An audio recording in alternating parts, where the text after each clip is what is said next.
मला सून आली की मी मस्त आराम करणार आणि तिला काम लावणार. पण मी तिथं 10 वाजता उठते तर ती किती वाजता उठत? मला तिथं टी शर्ट पॅन्ट घातल्याशिवाय जमत नाही. तिला कसं म्हणू की आम्ही 24 तास डोक्यावर पदर घेऊन राहत होतो म्हणून. आणि मला तिथं बाहेरचं पिझ्झा बर्गर नूडल्स खायची सवय आहे. तिला कसं म्हणू खाऊ नको चांगलं नसते. आणि जर ती मला म्हणली की तुम्हीच खाऊ खाऊ नुसत्या बेंडकोळी सारख्या फुगल्या तर मग जरासा मोबाईल चार्जिंगला लावला तर मला करमत नाही. तिला कसं म्हणू की मोबाईल पाहू नको डोळे खराब होतात म्हणून.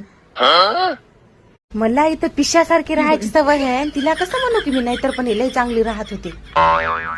मी माझ्या सासूला मम्मी म्हणते तर ती मला काय म्हणल? मॉम म्हणल का दुसरं काय म्हणल का डायरेक्ट नावानंच हाक मारल. मी सासू मला पाहायला आलती तेव्हा म्हणली होती पुरणाच्या पोळ्या बनवून दाखव. मी तिला पाहायला गेल्यावर काय म्हणू रील बनवून दाखव. आमचं लईच अवघड झालं रे देवा. सासूला उलट बोलता आलं नाही सून बोलू देणार नाही.